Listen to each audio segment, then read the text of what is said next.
going on, y'all? Welcome back to my channel, or welcome if you are new. I'm Imani Murray, and this is my YouTube channel where I share social media tips and tricks to help brands and businesses improve their online presence. And in today's video, we're going to be talking about the Instagram algorithm according to Instagram.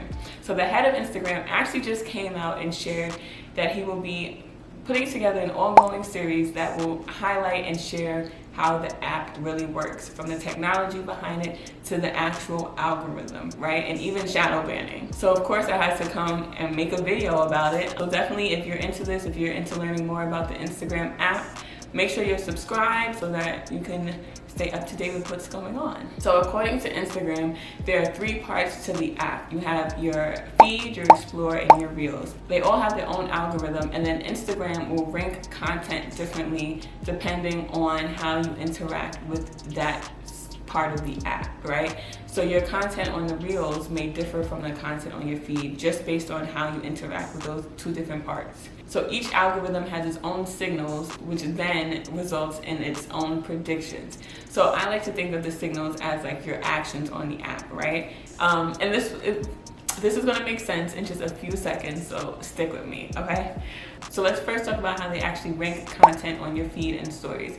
So originally, Instagram intended for your feed and your stories to be where you interact with your family, your friends, anybody closer to you, hence why you're following them, right?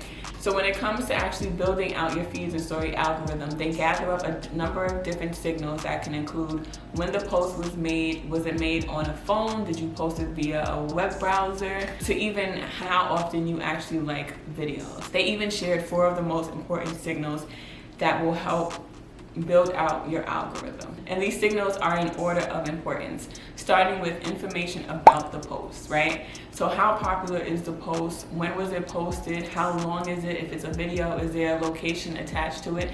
If there is a location, where is it? The second thing is information about the person who actually posted the content. So this actually helps Instagram and the people behind the Instagram world figure out how interested you may be with this person and their content based on how others interact with it.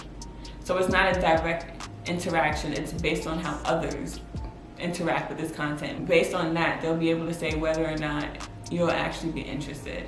And then of course, number 3 is your activity. So are you liking, are you commenting, are you saving, are you sharing this person's content?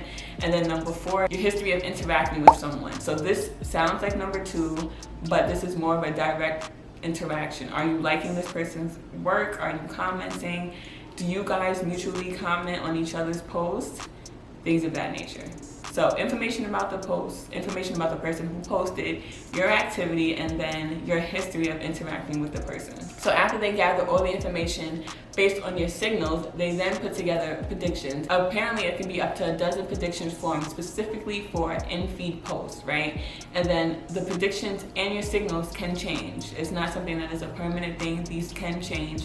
So I guess it changes based on your activity, or who knows, right? It's different factors that go into these changes. The more likely you are to comment, save, share, even spend time on a post, or even tap the profile picture of the person who's posting, the higher the content will be on your feed. If you're not interacting with this person at all, then you're probably never gonna see their content. So that the more you interact and engage, the higher their content will be. Now, if you're posting content that they may say features false information, that content will be pushed all the way down to the bottom of the feed. They are not going to be encouraging or pushing that content because they feel it's false information, and they'll even put like a banner that says basically this information is false.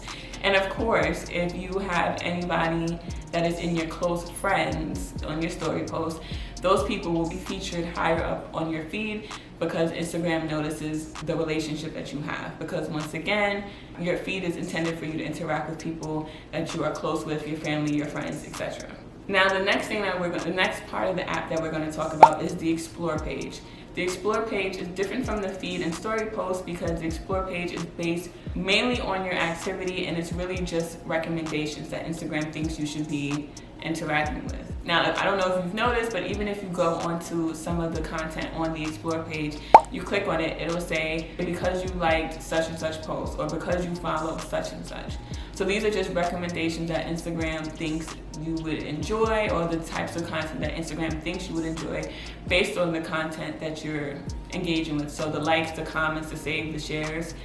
If you're doing that on your feed, they're gonna take note of that and then try and match that energy, or try and match it up on your explore page. So if you only like post about cars and things of that nature, your explore page will reflect that. If you are very into food posts, your explore page will reflect that. Same thing with beauty, sports, all of the above, right? Basically, your activity influences what you see on the app.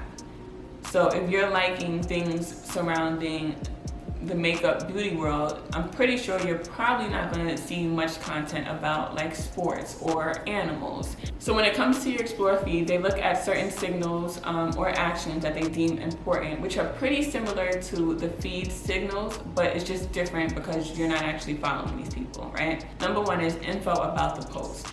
Not only are they seeing like how popular it is, but how fast are people liking, commenting, and engaging with the post. They also made a note that these signals are more important than the feed and story signals. And I'm assuming because they're trying to figure out who to actually push this content to, right? So that's probably why these signals are more important than the feed, but I don't know. The second signal that they said is most important is, of course, your history of interacting with someone. So you may not follow this person, but if you continuously see them on your explore page and you're liking, you're commenting, you're saving, you're sharing, then they're going to continue to put them on your explore page. And of course, the third one is your activity. And the fourth one is information about the person who actually made the post, right? So these are all very similar, like I said, to the feed. They also mentioned that they try and not feature any types of posts on the explore page that may be offensive or may upset someone.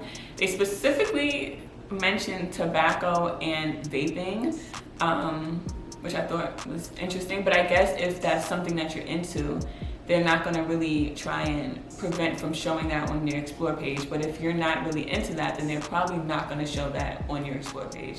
Now, if there's things on your explore page that you're just like, I don't even know why this is here, one, you probably need to change up what you're interacting with.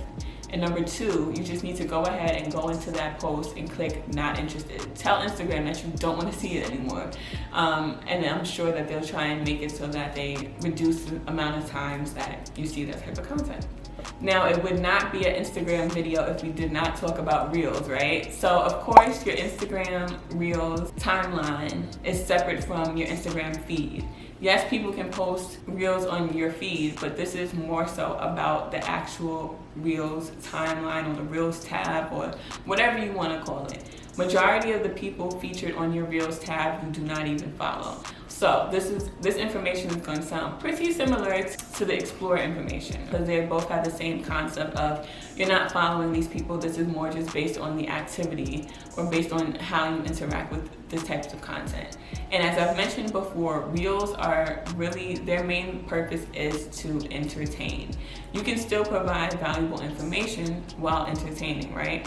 So keep that in mind. And this is coming straight from Instagram. This is not something that I made up. This is coming straight from Instagram. So they explain that the way the Reels algorithm works is they find Reels that they think we will like. They will then put them in an order based on how interesting we think the content is. So this is all just based on them thinking that they know us based on our activity, right? So then based on the signals or the actions or whatever you want to call it, they then put together some predictions which can include how likely are you going to completely watch the reel? Are you going to actually like the reel? Are you going to say it's entertaining or funny? Are you going to actually tap on the audio to make your own reel? So a good way to probably boost your reach or boost how often people see you is to encourage people to use your audio to make their own reel, or maybe even tell them to remix it, right? So now for the reels, the four most important signals that they shared with us that they pay attention to are your activity. So of course you're liking, you're commenting, you're saving, you're sharing. That lets them know which reels are most relevant to you. Your history of interacting with the person who shared the reel. So it's the same thing as Explore. The third one is information about the reel and then information about the person who posted the reel. All the 3 different lists of signals I shared today are the same signals, but they're just in different order of importance. Like I said, this is not information that I'm coming up with myself. This is straight from the head of Instagram's mouth, literally. So the most important signals are your activity, your history of interacting with this person who posted the reel, the information about the reel, and then information about the person who posted. And as I've mentioned in the past, Instagram is not going to push or recommend reels that feature watermarks, aka TikToks. And I'm gonna put a reel on my Instagram of how you can remove the TikTok from your reel if you're looking to share it. So make sure you go and follow me on Instagram at Imani because I'm gonna be posting that.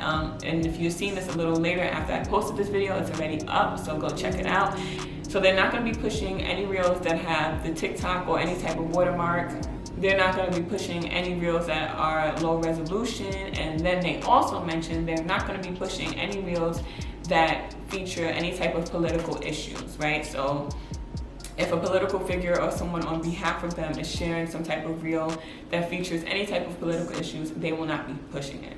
They're telling you what to create, and so you can't always blame the algorithm for our content not doing the best. Sometimes it may not even be the algorithm. Sometimes it may be your content, it may be your hashtags, it may be you're not really catering to the people that follow you. So we can't always blame the algorithm. It's not always the algorithm fault. So now that they've kind of given us like a little bit more information about the algorithm, what does this mean? Basically that our activity, our actions on the app influences what we see on the app. Now I'm not saying this answers why a lot of creators, brands, or businesses are seeing a drop in their engagement, a drop in their numbers.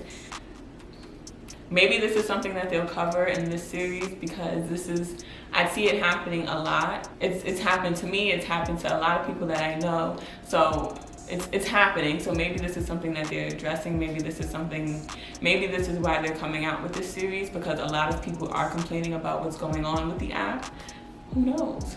We shall see. But definitely stay tuned. Definitely subscribe if you're trying to, learn more about how the Instagram app works, because I will definitely be sharing more. And of course, let me know in the comments if you're into this it's not new, but into this calculated algorithm that they have, or do you just prefer the old chronological timeline where everything was so much better and we didn't miss our friend's post?